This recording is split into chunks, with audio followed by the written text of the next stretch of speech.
Indicação. Vale a pena.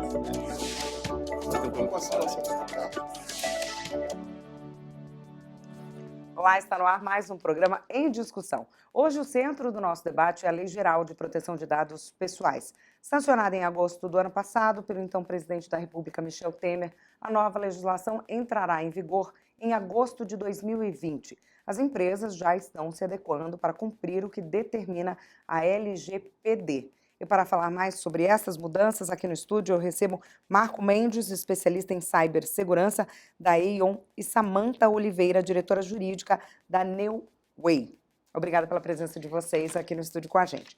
Bom, eu queria que a gente começasse falando qual foi a demanda. Por que essa legislação se fez necessária no país?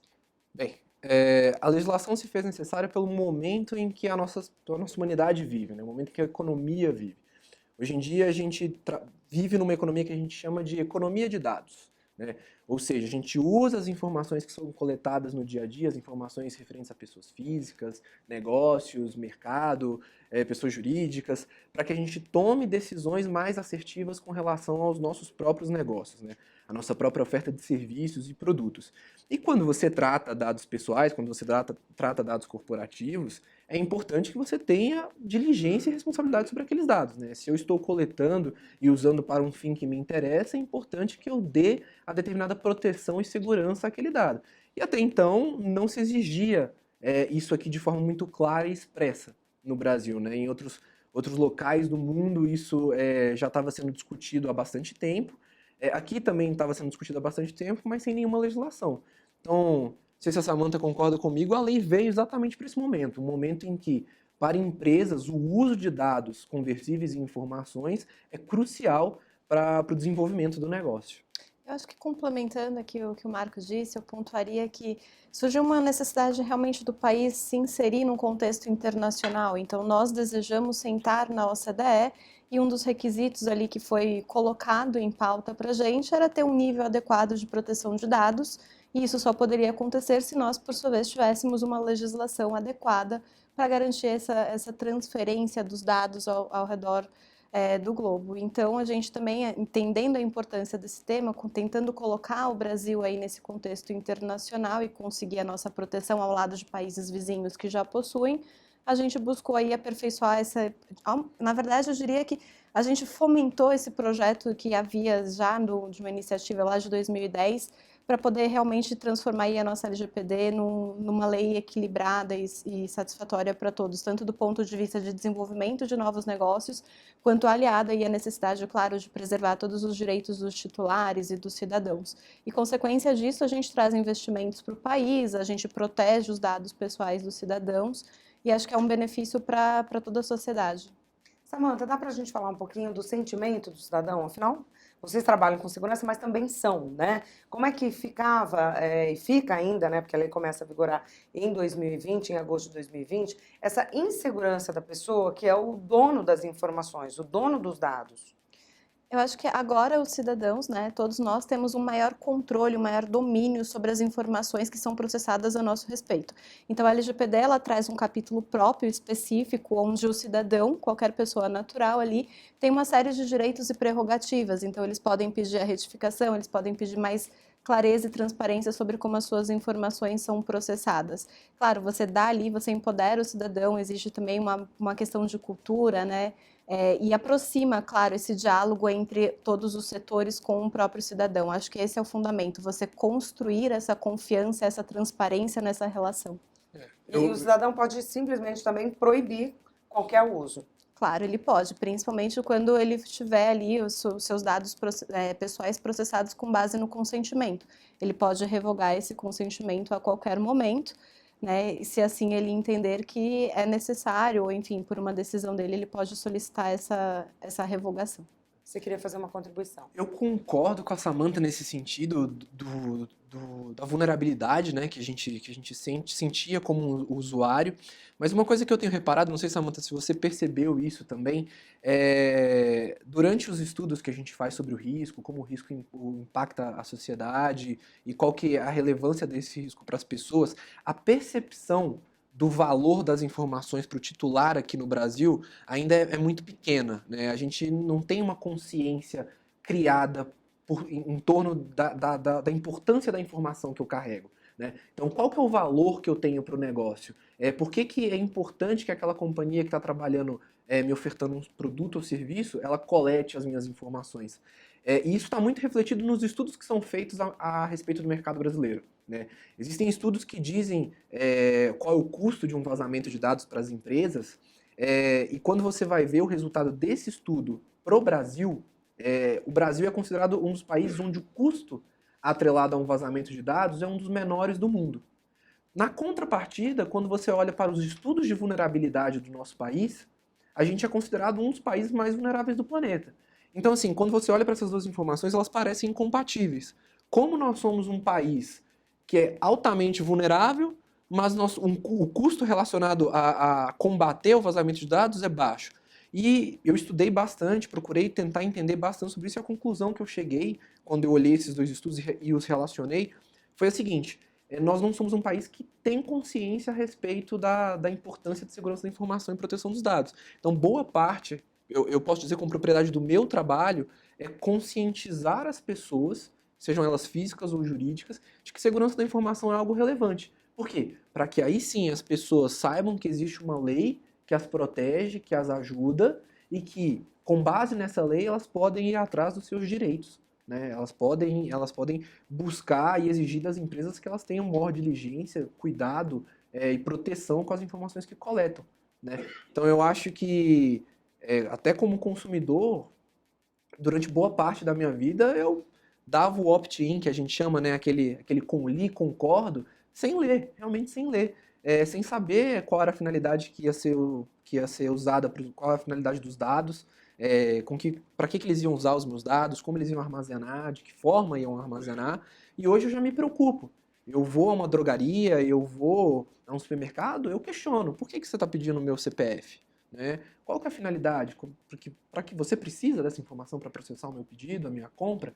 E eu acho que eu estou vendo essa consciência mudar. Hoje não é uma realidade, mas é algo que vem com um grande esforço e trabalho das empresas que discutem segurança da informação e proteção de dados. Bom, o que você disse é que não tem controle, segurança, também não tem penalização, né? Hoje no Brasil é isso que a gente vive. Na verdade, a gente tem a penalização, a gente trouxe a penalização, existe o controle e a segurança, mas a pessoa física ou o consumidor, ele não tem a consciência da existência disso ou da necessidade de existência disso. Eu não posso generalizar e dizer que toda empresa possui protocolos, controles, planos de segurança da informação, estão em compliance com a Lei Geral de Proteção de Dados, ou pelo menos em processo de. Eu posso dizer que esse cenário existe, e eu posso dizer que a penalidade ela existe, ela vem com a Lei Geral de Proteção de Dados, existiam leis já que já falavam sobre essa questão de segurança da informação, como o Código de Defesa do Consumidor. Existem penalidades internacionais com aplicação extraterritorial que poderiam chegar até aqui, mas o consumidor não tem ciência disso, ele não conhece esse ambiente. Então o fato dele não conhecer faz com que ele não busque esse direito, não exija de quem coleta os dados essa segurança, esse nível de proteção. Então existe, as empresas têm, mas eu acho que a lei ela traz uma força maior para essa exigência, sabe? Agora então eu preciso ter esse cuidado, esse nível de proteção para garantir que os dados do meu consumidor estejam protegidos e eu possa garantir a continuidade do meu negócio. Marco, quais são os riscos dessa falta de consciência e como que ela poderia ser formada? Porque a lei ela está tendo a atenção dos empresários, mas não dos consumidores. Bem, a formação de consciência é um processo árduo, é um processo longo e é um processo que não vai parar. Tá? Para que haja essa formação de consciência, a primeira coisa o assunto tem que ser amplamente debatido. Né? Não só na empresa, quando eu falo para o meu funcionário que ele precisa se preocupar com segurança da informação, ele precisa saber as políticas de segurança da informação da companhia, mas os consumidores em geral têm que começar a questionar para que você usa esse dado? Você precisa desse dado, como eu fiz para processar a minha compra? E à medida que os consumidores eles têm mais ciência, as empresas são autuadas, ou aqueles afetados pela Lei Geral de Proteção de Dados são autuados, e esse conhecimento se torna público, né, e essa informação se torna público, vem para as notícias, esses fatos se tornam públicos, você percebe uma melhora da consciência. De fato, a gente aqui não tem uma divulgação desses eventos, né? A gente tem um evento ou outro aí que é noticiado. Recentemente, os eventos passaram a ser noticiados com mais frequência, mas até então a gente não tinha essa... aconteceu um Acho vazamento que, de dados e a gente teve... complementando aqui a fala do Marco, Isso. a gente tem agora, de fato, vai ser criada a Autoridade Nacional de Proteção de Dados. Né? Com a criação desse órgão, eu acredito que ele muito ficará responsável também com esse papel colaborativo de instruir as empresas e todos os setores sobre as melhores práticas, ou seja, quais são os padrões internacionais que nós aqui no Brasil entendemos como os adequados, Com certeza. tanto para a questão de segurança da informação e garantir essa confiança do cidadão, porque de fato ela é necessária. Eu só vou confiar em determinada empresa se eu puder, né, ter certeza de que ela possui controles adequados em termos de segurança da informação, quanto também ele vai ser responsável por disseminar essas questões de cultura, eventos e como que a gente de fato vai trabalhar essa questão, né, da importância desse diálogo cada vez mais próximo entre todos. Esse órgão ainda não foi criado, né? Ele está em formatação. Isso, na verdade, a gente teve aqui, ele vai ser composto por um conselho diretor, formado por 5 membros, e um conselho consultivo multissetorial. Então, ele vai ter participação de diversos setores da economia também, enquanto órgão consultivo que vai apoiar esse conselho diretor na elaboração de melhores práticas, guias de condutas, regulamentação, enfim, que ele vai estruturar e suportar o trabalho desses diretores da autoridade. Samanta, é esse órgão que vai fiscalizar a nova lei? Isso, ele também tem um papel de fiscalização, né? Então, acho que a partir aí, né, quando a lei efetivamente entrar em vigor em agosto, superado esse período de adaptação, ele também vai fiscalizar para ver se está tudo já adequado, se as empresas, enfim, todos os setores estão em conformidade com os padrões exigidos. Porque a fiscalização ela é essencial para o sucesso de uma lei, né, de uma legislação. Né? Se você não pensa na fiscalização, em quem vai olhar, em quem vai saber exatamente se está sendo cumprido ou não, toda determinação cai por água abaixo, né? Com certeza. Exatamente. A fiscalização é exatamente o que a gente estava falando aqui na nossa, né, nessa última pergunta. A fiscalização, ela que dá o tom de como que vai se comportar a lei no nosso país, né? De como que os consumidores vão reagir, de como o mercado vai ter acesso a essa informação, de como as empresas vão se preocupar, dar a devida relevância para a lei. Então, assim, é importante que a fiscalização seja feita para que a lei seja levada a sério, né? É importante, porque se você tem uma lei que ninguém fiscaliza, que as penalidades não são aplicadas, que o conhecimento em torno da lei não é divulgado, dificilmente você tem uma lei que é levada a sério e que realmente funciona, né? Exatamente, esse foi um ponto bastante discutido e debatido durante o processo legislativo, até porque para a gente conseguir aí esse nível adequado de proteção, a gente precisaria de fato de um órgão independente que pudesse exercer uma série de competências, dentre elas a fiscalização é uma, e diversas outras atribuições que também ficaram a cargo da autoridade. Então, ela é muito esperada por todos os setores, tanto para ajudar nesse processo de adaptação e, enfim, colaborar com aquilo que sejam as melhores práticas a serem seguidas pelo mercado, quanto posteriormente para poder verificar a conformidade, né, de todos pós-vigência da lei. Samanta, o Marco estava falando um pouquinho dessa consciência, né? Você acha que pela experiência que você tem, as pessoas informam muita coisa de uma forma muito fácil? As pessoas não questionam, como ele disse, para que você quer essa informação ou aquela outra?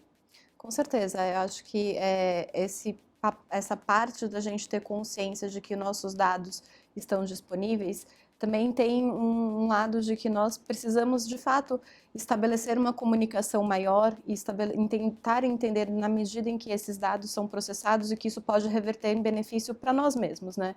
Eu acredito que o cidadão, a partir do momento que ele tenha consciência do motivo pelo qual ele precisa fornecer determinada informação e o benefício que ele vai receber seja, de fato, coerente e compatível com a finalidade para a qual os dados dele estão sendo coletados e processados, eu acho que essa troca de confiança, troca de transparência, ela acaba beneficiando tanto o próprio cidadão, no momento que ele tem a real dimensão das suas informações, quanto da própria empresa em estabelecer uma comunicação transparente, fortalecer ali o elo de confiança e interação que ela possui com os titulares. Você tinha falado no começo do bloco que o cidadão pode, de repente, simplesmente não autorizar o uso de nenhuma das suas informações, né? Mas de que forma que ele pode, de repente, reverter isso? A partir do momento que ele passou as suas informações, preencheu cadastros, assinalou o li, concordo, enfim, dá muito trabalho você reverter isso, porque assim, o que a gente percebe é que às vezes o cidadão quer resolver uma questão tão simples e ele não consegue, né? De Uhum. que forma que você vê um benefício, uma facilidade para, de repente, esse cidadão que não quer mais autorizar ou que descobriu que está sendo usada informação que ele não quer que use mais, de que forma isso é uma tarefa fácil? Ou ele, de repente, vai sofrer aí para conseguir reverter Aham. isso? Acredito que essa é uma tarefa que demanda muito, no seguinte sentido de como que eu vou disponibilizar essa interação para o usuário.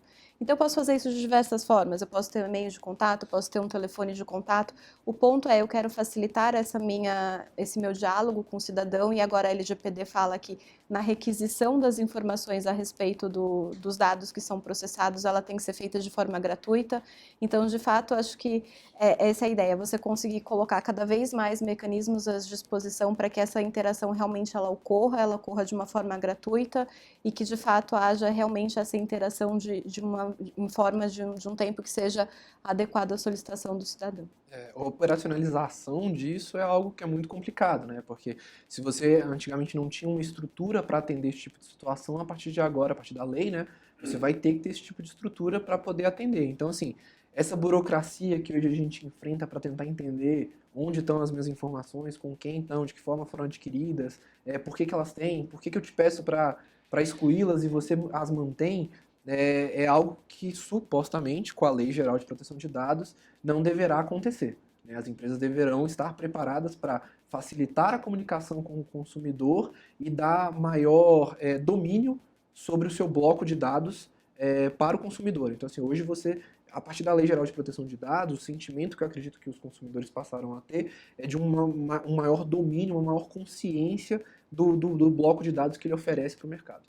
A partir da lei, né, essas empresas terão que ter a figura do controlador, operador, encarregado. É isso que de repente vai melhorar essa comunicação e facilitar isso? Pode, aquilo não pode, se eu quero cancelar, enfim. Eu acho que o principal papel trazido pela lei aí, que é a questão do Data Protection Officer, né, o responsável pela proteção de dados dentro da empresa, aquele, aquela pessoa que vai se comunicar com o regulador, aquela pessoa que vai se comunicar com o mercado, com os demais stakeholders a respeito da segurança de informação, talvez facilite sim esse processo. Facilite esse processo em que sentido? Justamente na troca de experiências com a Agência Nacional de Proteção de Dados, que deve estabelecer o que serão as melhores práticas, mas também na troca de experiências com o mercado, né? Porque eu costumo dizer para os meus clientes, na Aon, a gente costuma dizer o seguinte: olha, quando você conversa com os participantes do mercado, você talvez entenda melhor o que está acontecendo com você, né?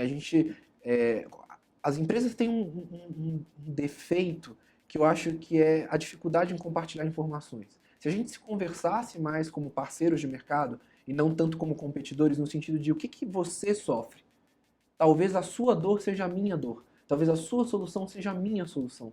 Então é nessa conversa que passa a ser um pouco mais organizada, porque você tem o estabelecimento dos papéis de forma mais clara, talvez o compartilhamento de informação e o aprendizado seja mais rápido.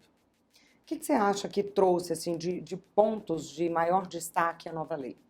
Eu acho que a nova lei trouxe destaque sem fim, assim, a gente sai de um ambiente onde a proteção de dados ela estava solta e ela passa a ter um local centralizado onde você tem um rol de informações importantes sobre a forma como eu trato dados, sobre a forma como processo dados, que assim, tem que ser de atenção de todas as companhias, mas particularmente o aspecto que eu mais gosto da lei da lei, né, e da comunidade internacional com relação à proteção de dados e segurança da informação o privacy by design, que eles chamam, né, e o privacy by default, ou seja, privacidade como prática, né, ou privacidade no design, né. O que eu quero dizer com isso? A partir de agora, as empresas elas têm que considerar a privacidade no desenvolvimento de produtos e serviços. Elas têm que considerar a privacidade como uma prática padrão do seu negócio. Ou seja, não é mais se eu vou trabalhar a privacidade dentro de casa, ou quando eu vou trabalhar a privacidade dentro de casa. Isso tem que começar agora e precisa estar enraizado na concepção dos produtos e serviços das empresas. Assim como tem que estar enraizado no modus operandi da companhia, né? Então eu sou muito fã desse conceito trazido não só pela legislação brasileira, mas pelas legislações internacionais como um todo, que é essa questão do agora eu preciso ter a privacidade no meu produto, no meu serviço, nas bases da minha empresa, nos pilares da minha empresa. A Samantha deu um sorrisinho, ela também tem alguns pontos Eu positivos aí que concordo. ela destacaria, né? Eu concordo, eu acho que além do que o Marco pontuou aqui, que é essa segurança jurídica nesse contexto de proteção de dados que a gente havia, então antes eu tinha que lidar com muitas normas setoriais, agora de fato eu tenho uma legislação harmônica e eu sei exatamente quais são os padrões a serem seguidos, quais são os princípios que precisam nortear aí as atividades. Eu acrescentaria que a questão de ela é uma lei que traz, ao mesmo tempo, a proteção do titular, do cidadão, enquanto detentor de dados, e, ao mesmo tempo, ela privilegia e fomenta o desenvolvimento de novos modelos de tecnologia, de inovação, transformação digital, à medida que você consegue reverter também, né, em benefício para a própria sociedade, essa inteligência, essa inovação e essa transformação digital. Então, acho que são pontos bastante importantes. Digamos, esse equilíbrio, essa vontade esse desejo do nosso legislador agora materializado numa legislação que, de fato, equilibra esses dois pilares centrais. A partir do momento que a gente se insere efetivamente num contexto internacional, consegue a visibilidade internacional, traz investimentos para o país e consegue proteger os direitos do cidadão, eu acho que isso é um valor muito importante que a gente tem agora com a nossa Lei Geral de Proteção de Dados. Esse prazo de 2 anos, né, da assinatura até a lei entrar em vigor, foi justamente para as empresas se adequarem a tudo isso, né, se informarem, se adequarem, enfim, para cumprir exatamente o que determina a nova legislação. Mas a gente tem pequenas empresas, médias, grandes, né, a legislação, da forma como ela está, ela atende todo o tamanho de empresa? Uhum. Tá, eu acho que esse é um ponto bastante importante. A gente sabe que existem startups e a gente sabe que existem grandes players e o tamanho da operação do tratamento de dados varia muito. E como a legislação aqui, ela pega todos os setores da economia, você também tem as particularidades de cada setor. E nesse sentido, a gente tem um dispositivo na nossa LGPD que trata sobre a progressividade dos bancos de dados, ou seja, a nossa Autoridade Nacional de Dados, ela vai poder identificar essa necessidade, né, de adaptação, afinal de contas todas precisam estar em conformidade dentro do prazo que foi dado, mas elas vão ali dar diretrizes de como que vai acontecer essa progressividade, nessa adequação que vai ser feita e precisa ser feita, ao final vai possibilitar que todos de fato consigam aí estar em conformidade de acordo com o padrão equilibrado que a autoridade venha a solicitar, venha a construir de acordo com essas particularidades do setor. Então os desafios são diferentes aí. Né? Exatamente. Assim, isso é uma coisa que para mim tem que vir o quanto antes, né? Esse norte que vai se dar a como as empresas têm que se comportar baseado no seu tamanho, baseado na sua indústria, baseado na forma como ela opera, é muito, muito, muito, muito importante, né? Porque, assim, investir em segurança da informação é algo que não é barato. É algo que é caro, é algo que demanda tempo, demanda um planejamento.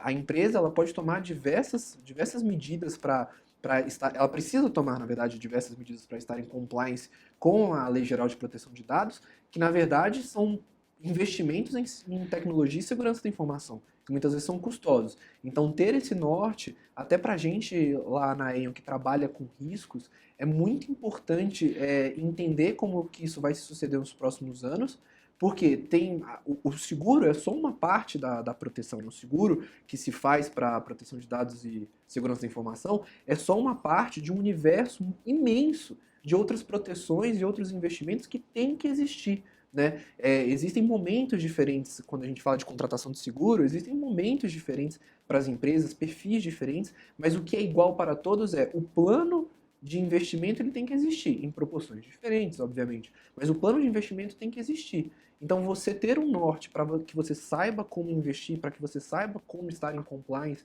para que você saiba se a forma como você está fazendo está correta ou não, para mim é um aspecto que assim, a gente está até demorando para ter, assim, porque o tempo está acabando a legislação vai entrar em vigor e tem muita empresa com medo, né? Muita empresa querendo saber, pô, eu quero entrar em vigor, mas só não sei como.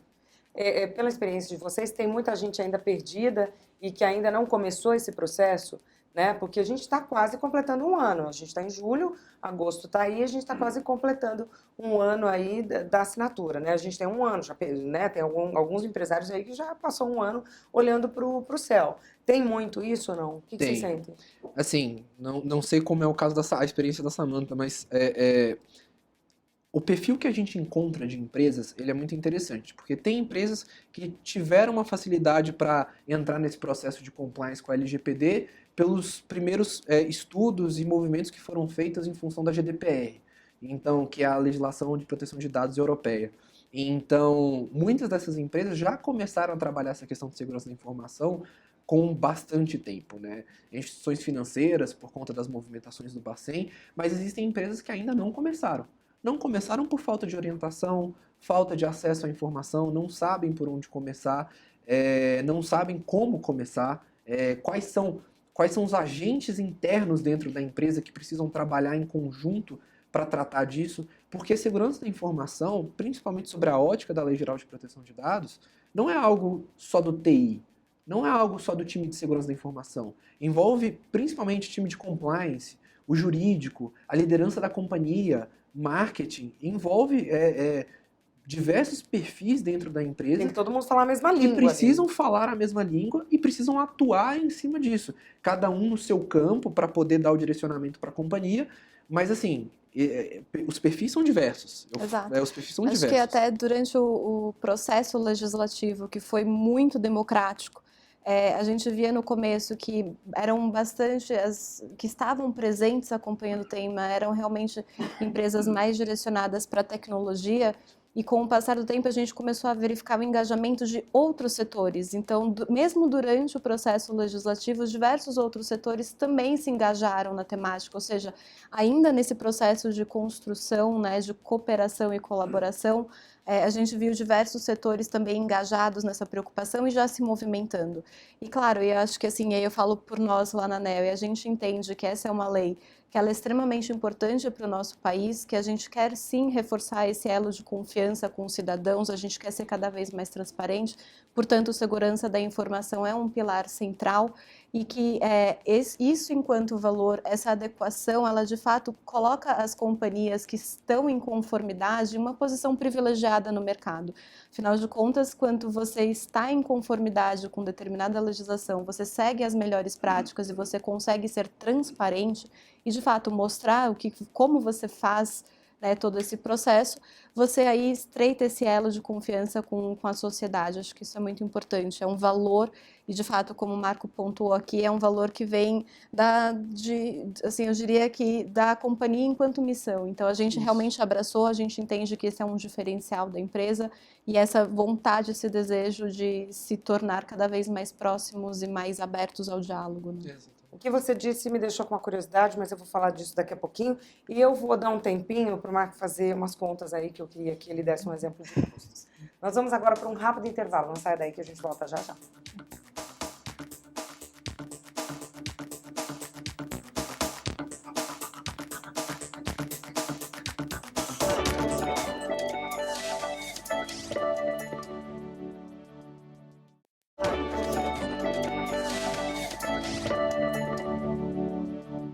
Estamos de volta com o programa Em Discussão, que hoje trata da Lei Geral de Proteção de Dados Pessoais, que entrará em vigor em agosto de 2020, mas já preocupa muitos empresários. No estúdio comigo, Marco Mendes, especialista em cibersegurança da Aon, e Samantha Oliveira, diretora jurídica da Neoway. Obrigada pela participação de vocês no primeiro bloco, mas ainda tem muito a contribuir agora. A Samantha, no bloco anterior, ela estava falando da credibilidade das empresas, né? Porque elas estão de acordo com determinadas exigências, legislações, etc. e tal. O consumidor, ele deveria ser mais ligado nisso quando ele vai consumir, quando ele vai comprar um serviço, um produto, enfim, saber se essa empresa carrega valores, enfim, e ele está preocupado com isso? Dá para a gente entrar um pouquinho nessa seara que eu acho que é importante, né? A credibilidade das empresas conta para o consumidor na hora que ele vai efetivamente contratar um serviço ou comprar um produto? Olha, Marta, eu acho que o consumidor principalmente o consumidor de hoje, né, atual, ele já está bastante ligado nessa questão de credibilidade, confiança, e ele está super preocupado com os seus dados pessoais. Eu acho que sim, atualmente vocês, digo eu também, enquanto consumidora, sempre procuramos estabelecer relações com empresas que nós confiamos, né? E, claro, muito dessa confiança parte de melhores práticas de mercado, de investimentos em segurança da informação. Então, eu diria que sim, esse é um ponto já que faz parte, né, do nosso cotidiano hoje. Quando a gente fala de consciência do consumidor, é interessante a gente falar assim, né? A gente fala de risco cibernético. Geralmente, quando a gente fala de vazamento de dados, comprometimento de rede, risco cibernético, a gente pensa lá no time de TI, aquela pessoa que fica lá no computador, lá no escuro, programando, que é algo que mudou completamente, né? Mas o que a gente tem que entender é que o risco cibernético, ele é algo, o vazamento de dados, o comprometimento de rede, tudo isso que é tratado e trazido pela lei, é algo que se desenvolve em muitas outras coisas que podem afetar a companhia.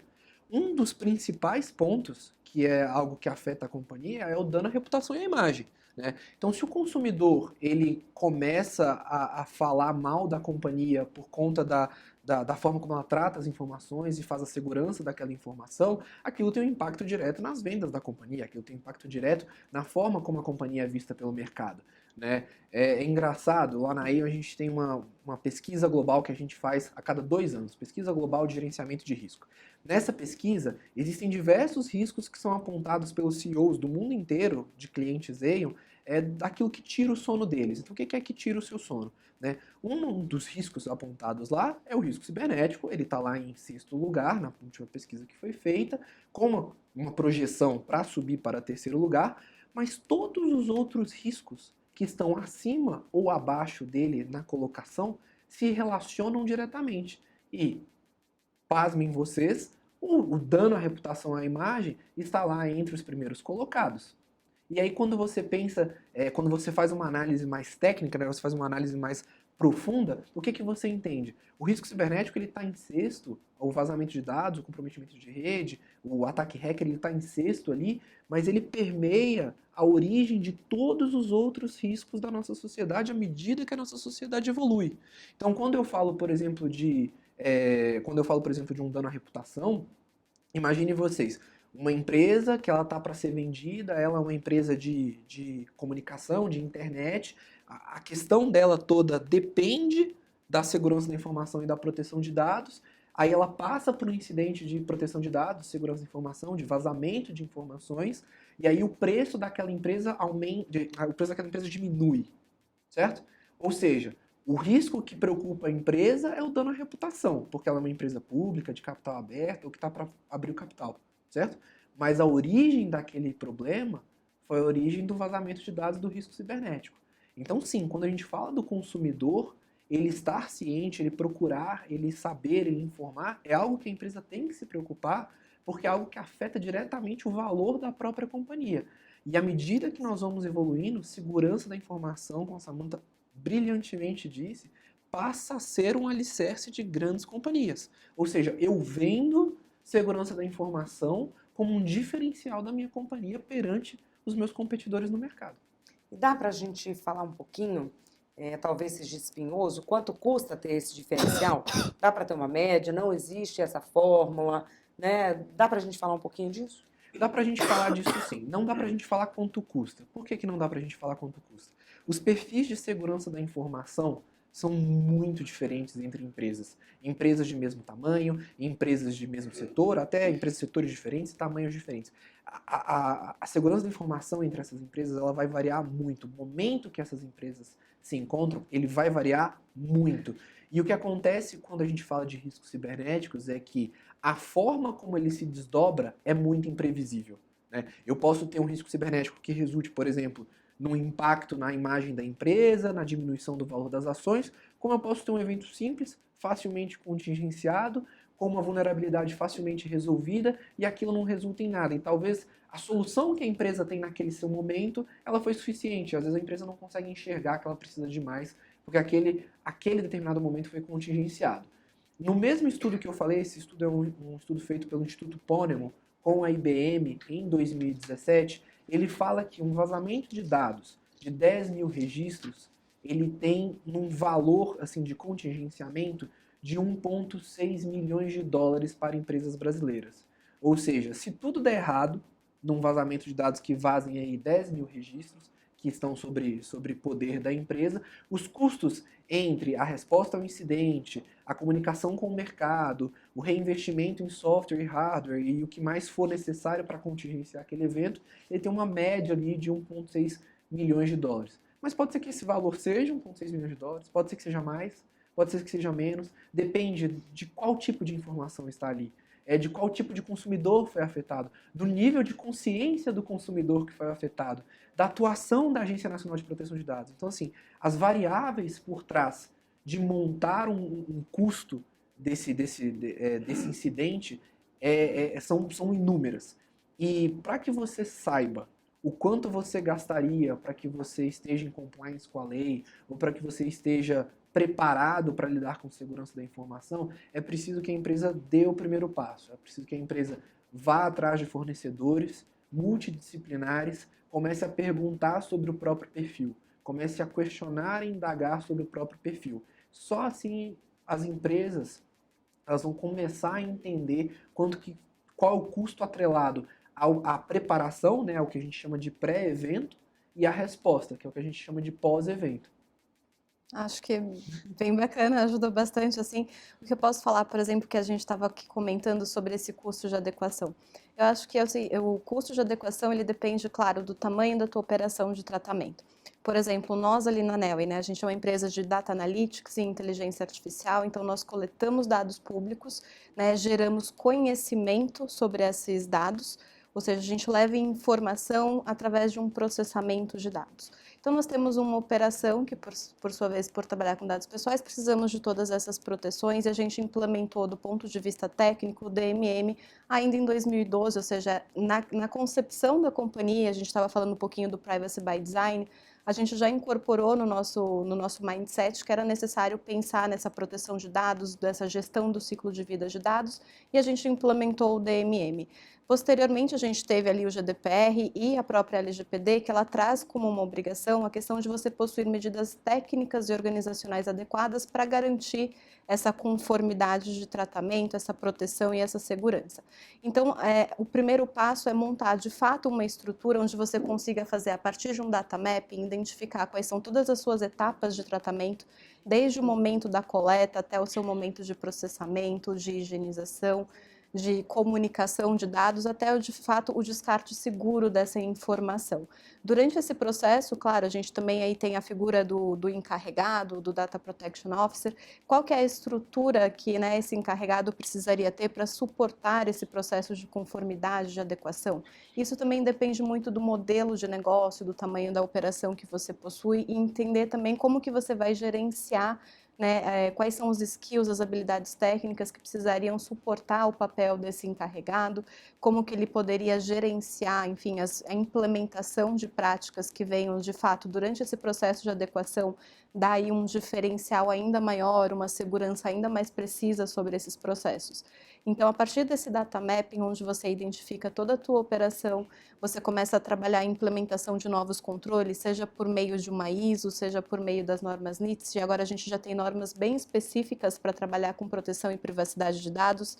Temos uma ISO específica sobre privacidade, inclusive, que está em fase de discussão e elaboração, que também já pode ser implementada durante esse tempo que ainda nos resta, né, de adaptação até agosto. Então, ainda tem muita coisa a ser feita, os custos, de fato, eles vão variar a partir desse tamanho da tua operação, a partir dos controles que você deseja implementar e o quanto, de fato, você já está ou não adaptado durante esse processo que está sendo construído até lá, né? Amanda, do que a gente já conversou um pouquinho, as startups, elas têm um desafio maior pela frente? Eu diria que sim, né? As startups hoje, elas têm modelos muito inovadores, muito disruptivos, e claro, é importante que elas sejam dessa forma, e quase todas elas, em sua grande maioria, trabalham com processamento de dados exatamente para gerar valor, para gerar inteligência e informação. E esses modelos disruptivos, requerem de fato também essa preocupação, essa proteção, até para você ser transparente e conseguir se posicionar como uma empresa séria, né, ao lado de todas as outras que já estão há bastante tempo consolidadas no mercado. E aí o desafio delas eu preciso desse processo de adequação, eu desejo ter esse modelo de adequação até para eu poder escalar esse negócio para outros países, para outros consumidores, outros nichos, desenvolver novos produtos. E, claro, eu preciso equalizar esses novos investimentos que eu vou receber no meu negócio para direcionar, de fato, né, uma parcela desse investimento para a proteção e privacidade de dados, para esses controles que são necessários e continuar desenvolvendo a tecnologia. Por outro lado, a gente tem aqui o pagamento de multas, né? A penalidade aí, acho que de 2% do faturamento, podendo chegar essa multa até 50 milhões. É isso, Marco? A gente tem algumas penalidades, né? Eu acho que as pessoas focam muito nas multas, porque é o financeiro, né? É o que É o mexe, bolso, né? é o O bolso, bolso é é complicado. o que mexe no bolso. Mas, como eu falei, eu acho que tudo relacionado à proteção de dados e segurança da informação, a gente tem que ir um pouco mais a fundo, né? Então, por exemplo, eu gosto muito de discutir a questão do dano à reputação, né? Uma das penalidades que existem é a publicação do evento, né? Então, eu passo por um evento, esse evento é investigado pela Autoridade Nacional de Proteção de Dados, e se eu não tomei as devidas medidas, e se eu não estou tomando as devidas medidas, eu ali tenho uma possível publicação desse evento, ou seja, a comunicação de que isso aconteceu ao mercado. Uma empresa que depende da relação direta com o consumidor, dificilmente pode passar por uma publicação de um evento desse e não sentir o impacto, sabe? Então, assim, a gente tem a penalidade, grande parte das penalidades, como por exemplo a questão da notificação ao consumidor final quando necessário, a questão da investigação administrativa, a própria questão da multa, são todos, por exemplo, penalidades que são cobertas pelo seguro, por exemplo. Existe como você transferir esse tipo de risco, né, para uma apólice de seguro.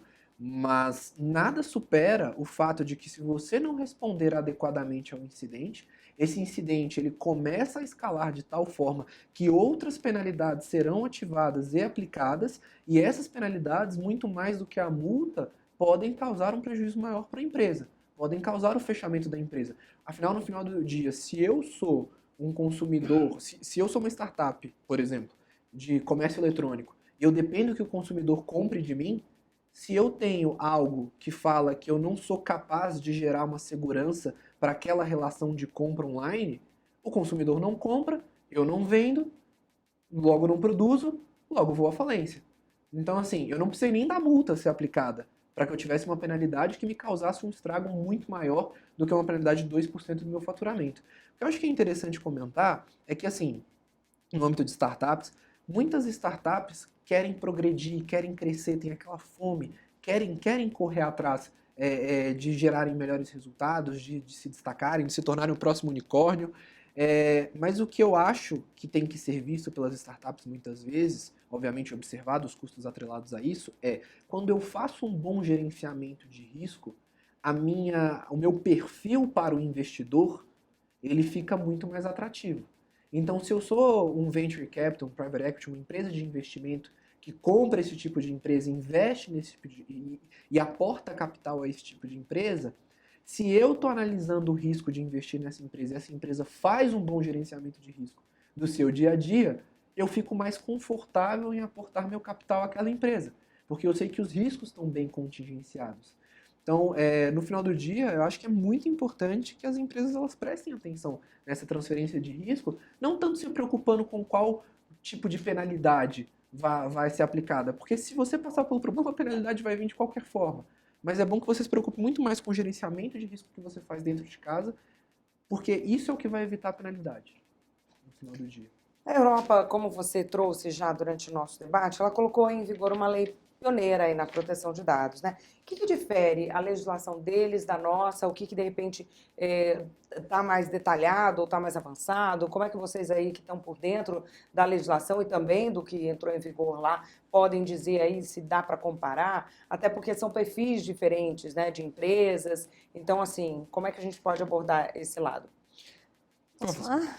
Bom, então, a Europa, ela de fato colocou ali uma legislação pioneira, ela está, na verdade, o GDPR é uma revisão né, da Diretiva Europeia de 95, que já trabalhava com as questões de proteção e privacidade de dados. Então, a Europa entendeu que, né, o mundo na época de 95 era diferente do contexto tecnológico que era vivenciado no ano 2000, então a gente teve o boom da inteligência artificial, a proliferação de aplicativos, então ela revisitou essa normativa, aperfeiçoou esses controles para poder estar coerente e condizente com um mundo mais atualizado, mais globalizado. E aí a gente aqui no Brasil nos inspiramos bastante nesse modelo europeu, onde a gente deu uma tropicalizada, assim, de fato, em alguns pontos, para atender um nicho que é muito nosso. Então a gente tem, por exemplo, dentre as bases legais, né, de trabalhar com as questões e a proteção de dados, a gente tem especificamente enquanto base legal a proteção do crédito. Então o modelo europeu usa bastante a proteção do crédito dentro do legítimo interesse. A gente tem também algumas pequenas diferenças entre a figura do encarregado, quando a gente compara o que a gente tem em Brasil com o que a gente tem no GDPR, e também a questão das próprias multas. Então, a gente deu aí uma tropicalizada em pelo menos alguns desses pontos para nos adaptar, assim, de fato, a um contexto brasileiro que em nada prejudica ou nos deixa, digamos assim, atrás da legislação europeia, né? Então, a gente só, de fato, observou as particularidades do cenário brasileiro e ainda assim conseguimos fazer uma legislação tão boa quanto a Europa e não há dúvidas de que a gente, de fato, vai ter esse nível adequado de proteção de dados. Sem Ela falou tudo? comentários, ela falou tudo, eu fiquei até sem o que falar. Desculpa! Sem problema. Me fala uma coisa, você falou um pouquinho, eu queria saber o seguinte, a lei, ela prevê essa figura do controlador, do operador e do encarregado, né? Dá para a gente definir cada um desses pilares aí? Bom, de fato, assim, a gente tem algumas sutilezas e diferenças entre eles. Na verdade, a gente tem ali o controlador e o operador. A diferença basicamente reside sobre aquele que controla os dados, ele vai de fato tomar as decisões sobre aquilo que é feito, e o encarregado ele vai ali administrar e vai interagir também com a autoridade. Então, são questões técnicas mais pontuais, assim, de realmente papéis, responsabilidades e competências. No final do dia, sempre você vai ter alguém, um porta-voz da companhia, respondendo, dialogando com os setores, né, com os demais setores, com a autoridade e com o próprio titular da informação, que é basicamente esse modelo europeu que também já estava aplicado. O interessante são os momentos em que essas responsabilidades, esses papéis, eles se fundem, né? Momentos em que a empresa acaba não só a empresa, mas internamente dentro da empresa, esses papéis eles se confundem de alguma forma, porque o uso dos dados tem um ciclo mais completo dentro da empresa, entre a armazenagem, entre o processamento, entre o uso daqueles dados como informação, entre a coleta daquela informação. Então, assim, a gente tem diretrizes claras do que são, como bem a Samantha colocou, com diferenças ali sutis, mas eu acho que no final do dia o que importa é quando você tem esse papel definido, quando você enxerga, quando a empresa consegue enxergar esses papéis e o que eles existem, para que eles servem, por que ela precisa ter aquilo, é o momento em que a empresa percebeu que tratamento de dados e segurança da informação é uma coisa séria dentro de casa. Então é o momento que a empresa já está num patamar de discussão mais organizado. Então até voltando para aquelas perguntas que a gente fez no começo do bloco, é interessante que ao momento que a empresa conseguiu identificar quem é quem, né, o que ela faz, qual o papel que ela desenvolve nesse ambiente, nesses 3 pilares que você comentou, é o momento em que ela começa a subir o patamar de discussão com relação a onde ela está em termos de proteção de dados e segurança da informação. A gente falou um pouquinho sobre a legislação na Europa e agora a nossa legislação, né? Se uma empresa está fora do país, tem uma outra legislação, o consumidor está em outro país, qual que é a legislação que prevalece na segurança dos dados? A questão da legislação que prevalece é a legislação aplicada sobre a nacionalidade do titular dos dados. O que vai nortear a escolha da legislação que vai ser aplicada é onde a empresa está fornecendo o serviço, para quem a empresa está fornecendo esse serviço, ou produto, ou de quem ela está coletando, né? A nacionalidade de quem ela está coletando, independente se essa pessoa está aqui, está em outro país, está viajando, está morando em outro país, isso não importa muito, né? Eu acho que o maior desafio aí, talvez a Samantha possa comentar, é a questão da aplicação extraterritorial, né? Porque para mim, até mesmo para mim que estuda essa questão de risco gerenciamento de risco, transferência de risco, essa aplicação extraterritorial, a gente sabe que vai haver uma cooperação entre os agentes de cada um dos países, de cada um dos blocos econômicos, se você fala de Europa, por exemplo, né? Mas, realmente, eu acredito que quando a gente fala de nacionalidades diferentes, mas se eu estou comprando um serviço em outro mercado, há margem para discussão, sim. Então, isso é um ponto até importante da gente falar da lei, né? A lei é boa, a lei é necessária, mas ela não é perfeita. Existem vários pontos em que a lei deve evoluir com a aplicação da própria lei, né? Existem vários pontos que a gente vai aprender fazendo. E talvez até também voltando para uma das perguntas que a gente fez no passado, a própria diferença entre a GDPR, o momento que a GDPR vive e que a LGPD vive, é um momento de... A GDPR já vive um momento de aplicação. Sanções e penalidades já estão sendo aplicadas. Multas já estão sendo aplicadas. Então, a dosimetria por trás da aplicação da lei, ela já começa a surgir. Uma régua de aplicação já começa a surgir. Algo que a gente está bem atrás ainda, né? Esse é um ponto bastante polêmico, eu acho que cabe aqui a nós ainda muito refletir sobre essas questões de competência territorial. Na verdade, a lei brasileira vai querer que se aplique a lei brasileira, a europeia vai querer que se aplique a legislação europeia. O fato é, os dados eles estão transitando ao redor do globo, né? Então, muitas vezes você tem até por uma questão, né, sistêmica de segurança da informação, a réplica do seu banco de dados para outros bancos de dados para prover a própria continuidade do serviço. E aí como que fica, né? Quer dizer, eu sou uma empresa multinacional, ou eu sou uma empresa nacional que presta meus serviços para fora. O titular do dado ele pode ter uma outra nacionalidade e de repente eu posso estar processando dados em um outro contexto. Então, essa é uma dificuldade de você precisa, de fato, dessa adequação, né, entre as legislações e como que você resolve na prática esses conflitos.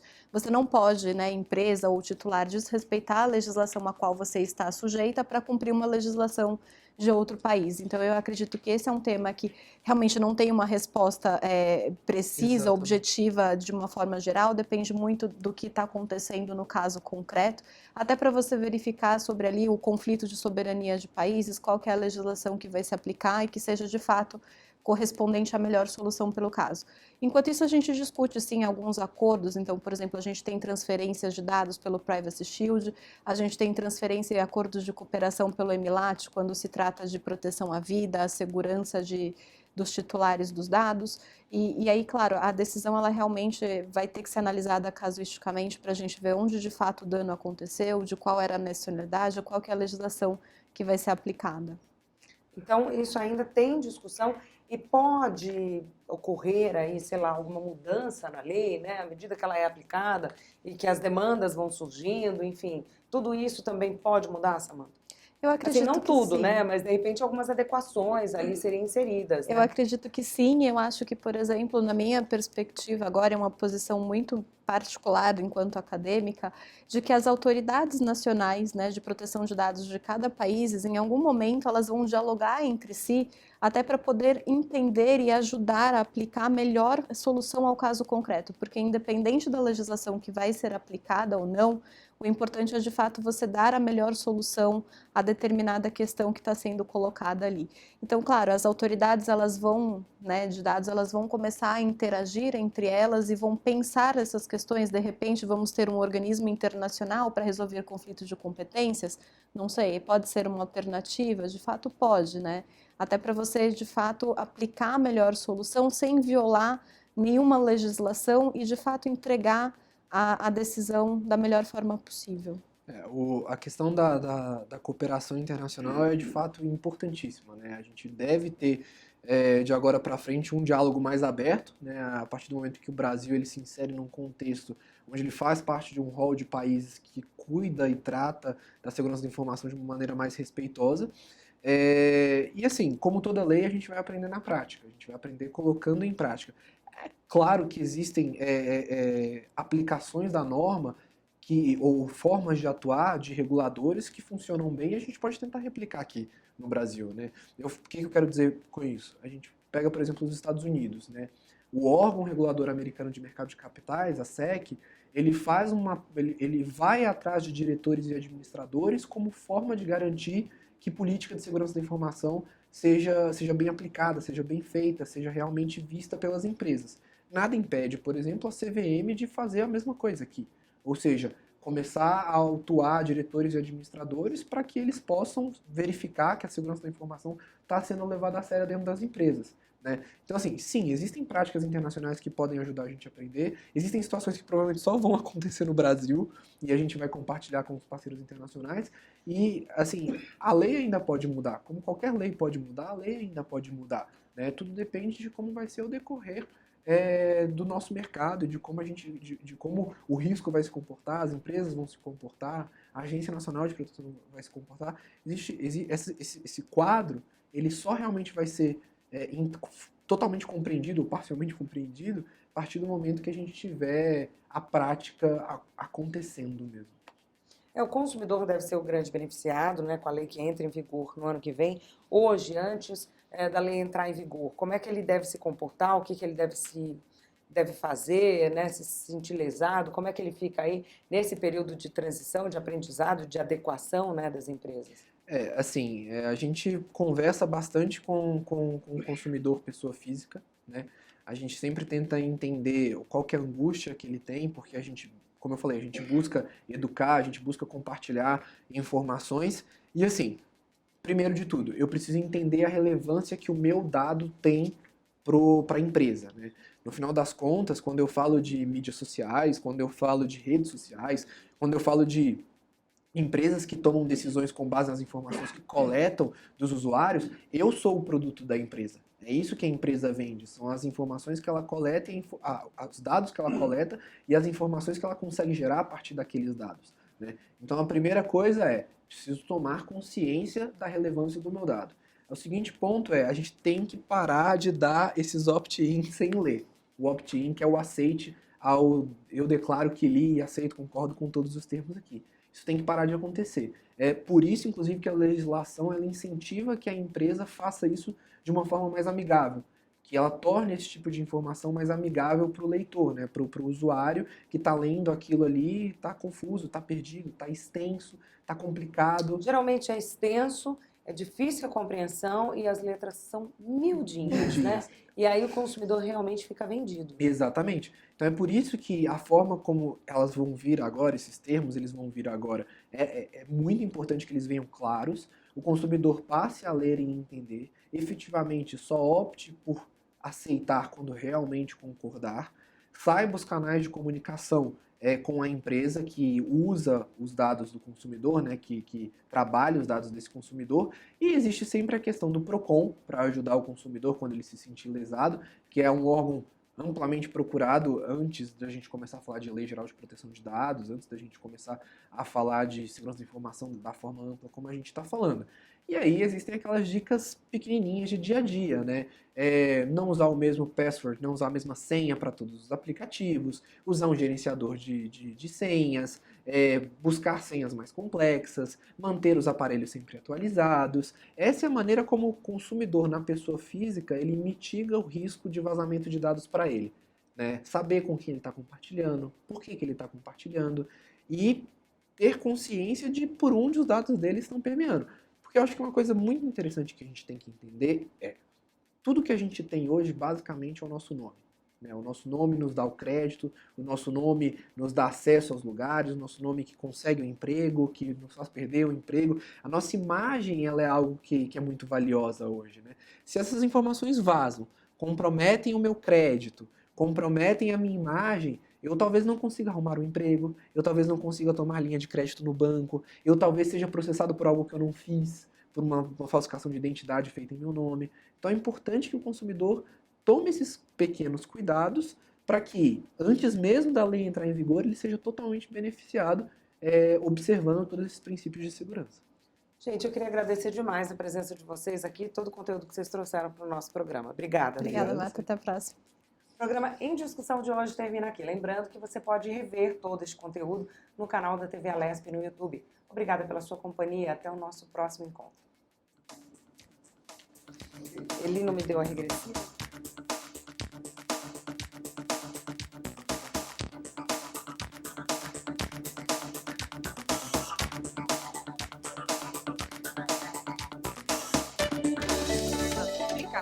Vale a pena. Participação.